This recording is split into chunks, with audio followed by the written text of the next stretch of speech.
Okay. The next set of notes we have is for our American Revolution notes. We're going to break this up into two parts. Today you're going to do from the French and Indian War. We're going to finish with the Continental Congress. And the next presentation will have the shot heard around the world through the Declaration of Independence.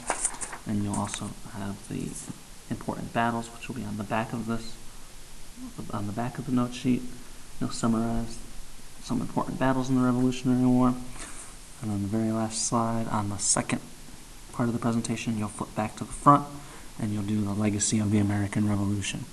Now with these, you just summarize the slides and the information in the lecture and the presentation. We're not to copy the slides word for word. There's not enough space. So you're going to need to read each slide carefully, listen to the information presented, and make a short summary of each slide. And you'll have to decide what is important and why. First one, the French and Indian War. We touched about that a little bit already.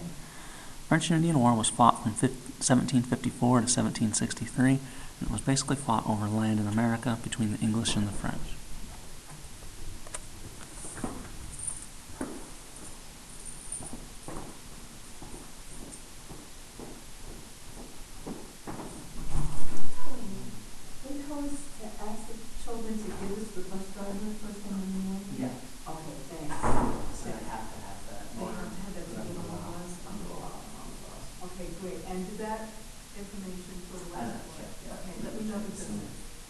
Is there anything you want thrown on there for the start? For this first week? Okay.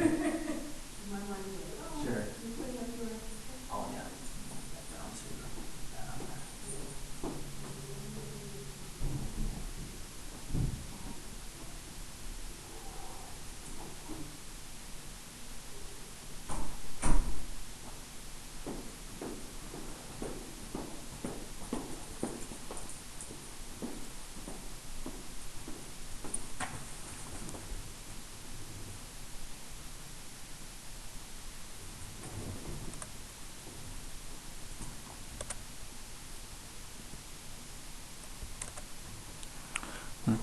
The French and Indian War was called the French and Indian War because the Native American Indians helped the French in the war against the British. So the Native Americans had nothing to lose. That's why they fought with the British. The British were taking their land and expanding their territory, the French not as much.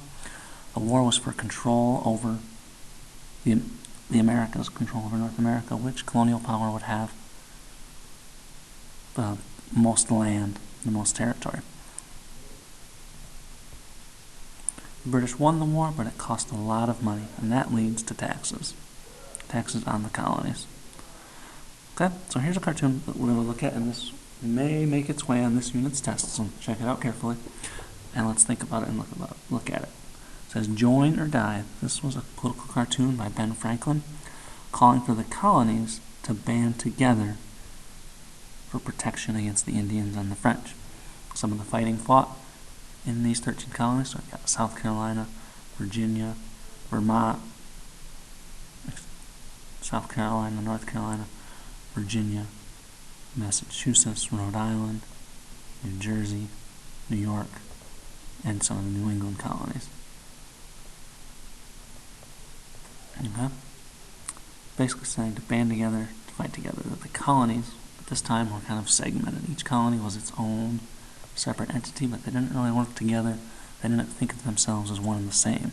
So this cartoon, 1754, 20 years before the Revolutionary War, over 20 years, is saying the colonies should join together or they will not be able to continue and succeed.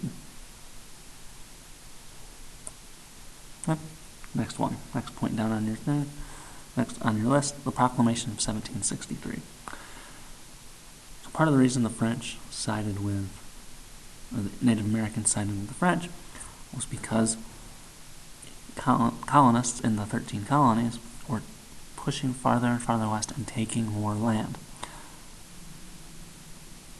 One attempt to solve this, one attempt to kind of help end the French and Indian War was this Proclamation of 1763. It said colonists could not settle west of the Appalachian Mountains. Colonists, was said to not live in the backcountry. When we talked about our colonial regions. It was created to protect colonists from the Native Americans, because when colonists were pushing past the mountains and taking more land, The Native Americans were fighting back, and then the British Army had to come in and protect the colonists. That was expensive. The British didn't want to do it anymore. They said, stay close to the coast, stay east of the Appalachian Mountains. This will be the land that's for you. Colonists, though, reacted with anger toward the proclamation. They didn't like being told to do. They didn't like being told where they could live. Well, they don't listen, basically, and it creates more tension between the colonies and the British, especially the king and the British rulers who ruled the colonies. Taxes. French and Indian War cost a lot of money. Parliament, or the British government, decided to tax the colonies to help pay for it. First tax was the Sugar Act, 1764. Placed a tax on molasses and sugar that was imported or brought into the colonies. It's based on geography. Molasses and sugar doesn't really exist in the 13 colonies. It mostly comes from the Caribbean islands. So when it's imported, tax was charged. People like these things because it makes their food sweeter, not as bland. Colonists are upset because they have to pay more money. Another major act or tax is the Stamp Act. That was in 1765, and it placed a tax on all printed materials such as newspapers and playing cards. So anything that was paper had a stamp on it. You paid a tax on that stamp. More taxes, people are even more ticked off. So what happened? So the colonists did not have any representation in the British Parliament. The colonies had no say in the laws that governed them. So they started this slogan, no taxation without representation. It claimed that they were being taxed, but they had no vote to say how they were governed. So they were basically saying that the English had no right to charge them taxes unless they were going to allow them to become part of the government. So colonists start a boycott. And on the regulator's notes, we talked about what a boycott is. They start a boycott. They refuse to buy goods from the British. They refuse to pay taxes. They start to either make things on their own or smuggle things illegally without the British knowing. So here we've got a political cartoon from the time showing a man aiming a gun and a man so this is supposed to be colonial America.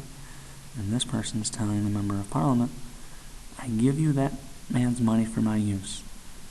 To which the American responds, I will not be robbed. Boston is burning in the background. There's Boston burning in the background.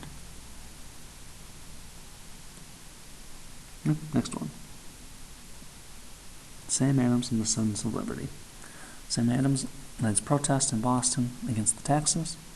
Calls for a secret society called the Sons of Liberty. There's a picture of Sam Adams. And the Sons of Liberty are basically a group that kind of leads some of these protests against the taxes and against the British Empire. Tar and feather. This and the last one are not on your note sheet, so just pay attention. The Sons of Liberty used violence to scare off some of the tax collectors. They would tar and feather them sometimes. So they would capture a tax collector, cover them in hot tar, and then put feathers all over them as a form of protest. The Stamp Act was repealed or gotten rid of because of the protests. So we've got all this tension, and we're going to have the Boston Massacre. So what happens, and we'll look at this more in Mission US for Crown or Colony. You'll see, if you get to the last part, you'll see the Boston Massacre. We're also going to do a document analysis on the Boston Massacre. Colonial men are shouting insults at British soldiers. Then the colonists start throwing things, probably snowballs and rocks. Someone yells fire, and the redcoats, which is what the British soldiers were called, shoot. So they shoot into this group of protesters. 5 colonists were killed, and they were the first Americans killed in the American War for Independence. Sam Adams starts calling this incident the Boston Massacre. It gets a lot of publicity in newspapers. There's an engraving done that we'll look at that shows a depiction of the Boston Massacre. Basically, Sam Adams and the Sons of Liberty go around and say, this is why we need to have a war. We need to be free. The British have started killing us. We can't let this happen. We need to be our own country. We need to get rid of the British. Here's the picture of the Boston Massacre. And we'll look at this in more depth later. Even after all this, now Parliament decides to begin taxing tea. Tea was the most important beverage in the colonies. The colonists were getting their tea for cheaper from someplace else. Now they say you've got to get it from England and you've got to pay the tax. So the colonists said, no, we're not going to drink any tea. We're going to boycott the tea. So the British were trying to make money and get control. They actually lose control through this tax on tea. Boston Tea Party. This is in response to the tax on tea. Colonists dress up like Mohawk Native Americans, and they board 3 British ships full of tea. They dump the colonists dump the tea into Boston Harbor, about 90,000 pounds worth. So we're talking a lot of money and a lot of tea. The news gets back to King George in England, and he's furious. Here is a picture showing the Boston Tea Party. They're breaking up the crates full of tea and throwing them into the ocean. There's another picture depicting this.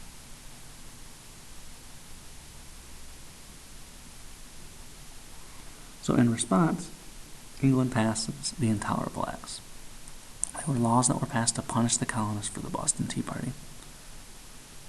They closed the port of Boston, meaning no goods can come in, nothing can be sold out until the tea is paid for.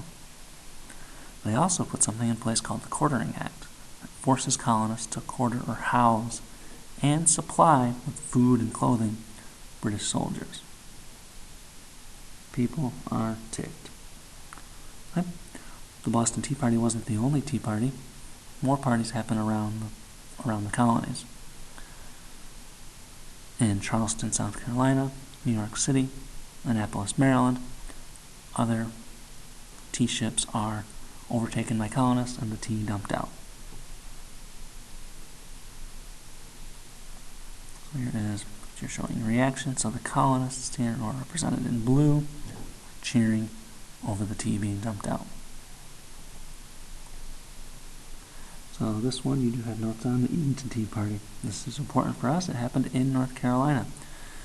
And it's also important because it was organized by women. It's one of the earliest organized women's political actions in the United States history.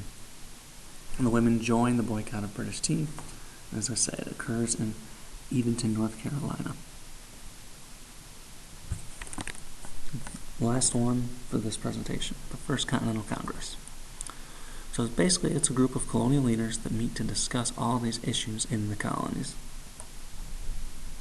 They decide to set up militias, which is groups of citizens who will be trained as soldiers in case war or fighting breaks out. So it's the first time that the colonies are organizing together to fight against the British.